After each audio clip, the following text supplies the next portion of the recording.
Chinese President Xi Jinping arrived in France, kicking off his first trip to the EU since 2019. Xi is due to meet with French President Emmanuel Macron on Monday. Later in the week, the Chinese president will continue on to Serbia and Hungary, the two countries that are seen as closer to Beijing. EU leaders are divided over how to deal with China amid its growing global influence and economic might.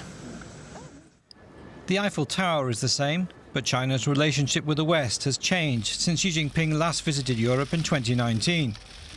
The COVID pandemic, Beijing's backing for Russia's Ukraine war, its growing authoritarianism, trade tensions over electric vehicle subsidies, and suspicions of wide-scale Chinese espionage in European capitals have complicated relations.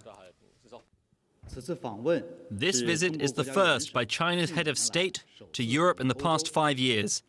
It is of great significance to promoting China's relations with France, Serbia, Hungary, and the overall development of the China-Europe relationship.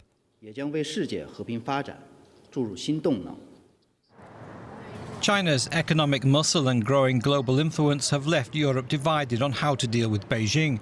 Xi will be happy to exploit those divisions as the continent struggles to define its role between the United States and China. In Paris, Xi and France's Emmanuel Macron will talk over trade and investment and the Middle East. Macron aims to drum up business for French firms and convince Xi not to get further involved in Russia's war in Ukraine. France sees Xi's visit, which officially marks 60 years of French-Chinese diplomatic relations, as an important diplomatic moment and wants to focus on China's broader relations with the EU. Macron has invited European Commission President Ursula von der Leyen to the talks. After France, Xi will head to Serbia for talks with President Alexander Vučić, an authoritarian strongman and ally of Russia's Vladimir Putin. Xi's last stop is Hungary, to meet with Prime Minister Viktor Orbán. Hungary wants to deepen diplomatic and trade ties with autocracies such as Russia and China. This sits uneasily with its EU and NATO membership. Vladimir Putin casts a long shadow over the visit. Xi and Putin describe their relationship as without limits. By visiting like-minded Hungary and Serbia, China is testing the EU's balancing act between Beijing and Brussels. Kelly Grieco is a senior fellow at the think tank Stimson Center in Washington, D.C. I asked her what the Chinese president aims to achieve during his visit to Europe. I would say the main goal here is really damage control. As a result of the war in Ukraine, as well as rising trade disputes, the European view of China has really taken a hit. And this is really an attempt for him to come there the first time in 5 years and try to reset relations and put them perhaps back more on a more pragmatic, cooperative setting. But looking at the different European countries, are they all sort of unified in terms of their stance towards China? No, not at all. And this, I think, is very much reflected. You can see the differences in the language, for example, Great Britain uses versus Germany, or certainly Serbia or Hungary. I don't think it's an accident the three countries that he's visiting, including France, that to varying degrees, France, Serbia, Hungary, agree to some degree with the Chinese about the need for it not to just be a U.S. versus China choice, that countries can navigate a third way. This is certainly with the French, this applies to their sort of Gaullist leanings and talking about strategic autonomy and strategic sovereignty. And so I think he's trying in this visit to remind Europe that there is another path, one that actually has significant economic opportunities, which I'm sure will be highlighted when he visits Serbia and Hungary. And of course, first he's meeting Emmanuel Macron of France. Can Macron get Xi Jinping to use his influence over Russia to bring an end to the war in Ukraine? Yes, I think this is certainly one of the things that will be discussed during their talks. And the French, I would say, among European leaders, Macron is the one who believes the most strongly, it seems, that Beijing does have some leverage to help move Russia towards a negotiating table. I don't expect to actually see much progress made on this issue at the moment, in part because I think the Russians still believe they can win militarily on the battlefield. So I think it will be hard for the Chinese to make a lot of movement. The issue I would look at to see if we have progress is that there's supposed to be a Ukrainian peace conference in Switzerland in mid-June. And the Chinese have been non-committal about attending that. The Russians will not be there. And if we see any evidence that the Chinese might send some kind of delegation to that, even if it's low level, that would be a positive development. And we've talked about the three countries Xi Jinping's going to: France, Serbia, and Hungary. But Brussels is not on the agenda. Can we read much into that?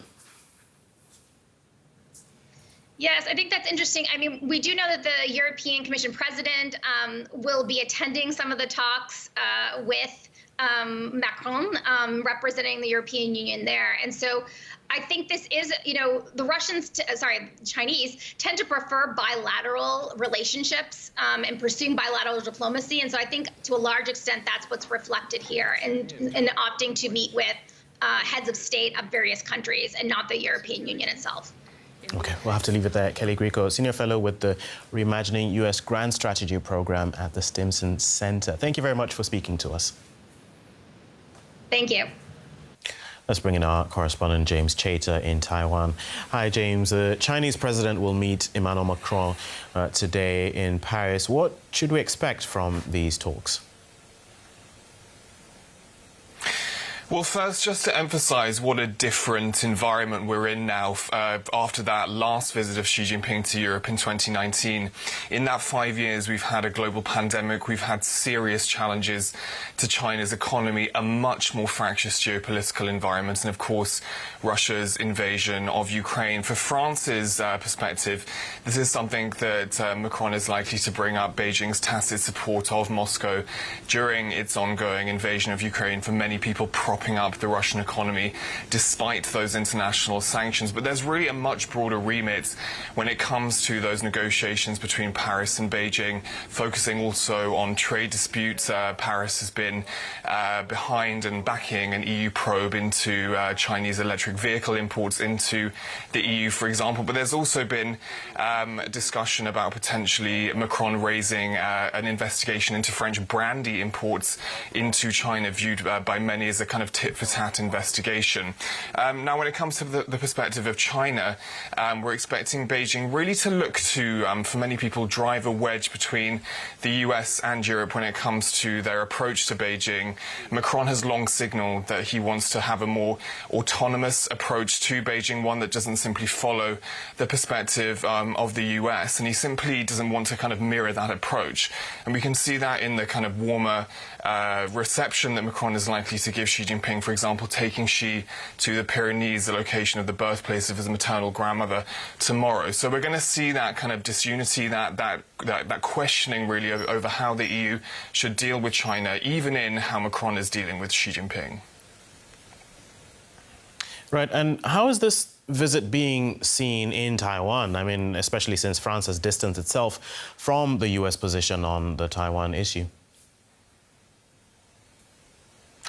Yeah, well, that really all stemmed from an interview given by Macron about a year ago with Politico following a visit to Beijing. In that interview, he again reiterated this position that's become quite a common refrain of his now, that Europe shouldn't simply kind of blindly follow the US in its more hardline approach to China. And when it comes to Taiwan specifically, he said that Europe shouldn't, quote, enter into crises that are not of its own, essentially. And so when it comes to the question of Taiwan, if it indeed comes up in these negotiations, remember that's not a done deal. We, I think, from the perspective of Taipei, are expecting, or at least hoping, that that Macron will reiterate the importance of peace and stability across the Taiwan Strait. But remember, there is such a broad agenda to deal with here for France, again, across trade, across geopolitical concerns in Europe, that Taipei, I think, is not really expecting the dial to move much when it comes to the question of Taipei.